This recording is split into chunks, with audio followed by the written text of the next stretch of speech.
Welcome! Let's go! Hi guys, this is Ignacio Minoli from Studio Not, and today we're going to talk about composition and how to make a render based on Sketch. The idea from this video came from a client when he asked me if we could do an image based on a sketch and a floor plan. So this is what we did. For making this project, we selected a sketch made by the Australian architect Glenn Murcutt and a background photo from Splash by Andrew Liu. So, we start with a black and white draft. Why black and white? Because it let us focus on our values and it's easier to paint and bring textures. The idea is to work fast so we can check if our composition works before investing more time in this image. Then we texture the sketch with photos of other Glen Murcutt's buildings and start painting some shadows.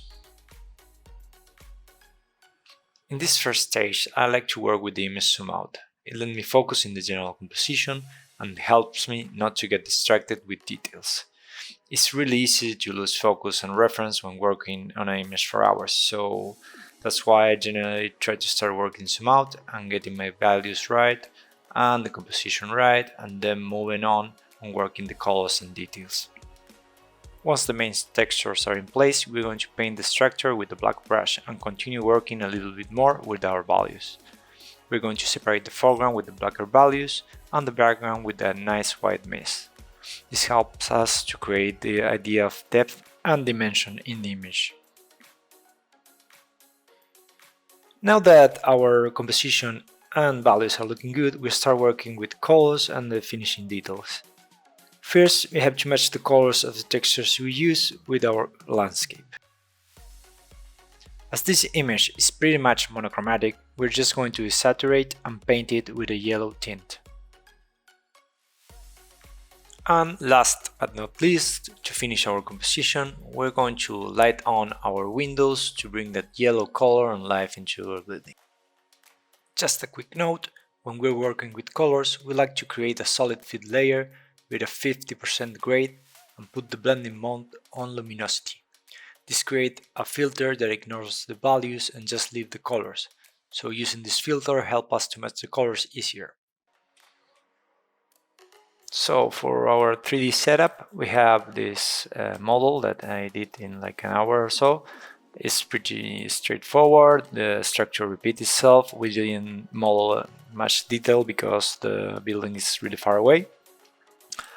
We also have for lighting an HDR and three reflection planes that we did with a V-Ray light material using the photo we are using in the background.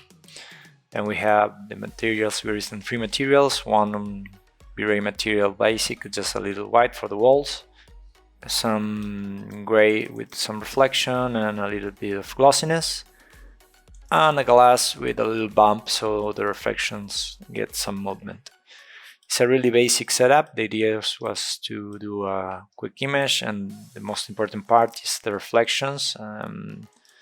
That's pretty much it. So after we render our image, it's time to place it in our photo montage. We have already worked on our composition, our values and colors, so the only thing left is to improve our mask so the building blends in.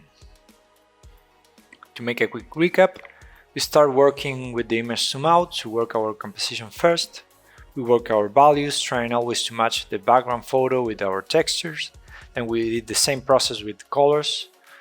Then we made our model only constructing what was visible on the camera. We did the illumination setup that matched the photo. And finally, we rendered the image and replaced the photo montage with the render, applying all the adjustments of value and color and refining our final mask. Well guys, this is it. Hope you find our tutorial useful. If you have any ideas for our next video, please post them in the comments. Have a nice day.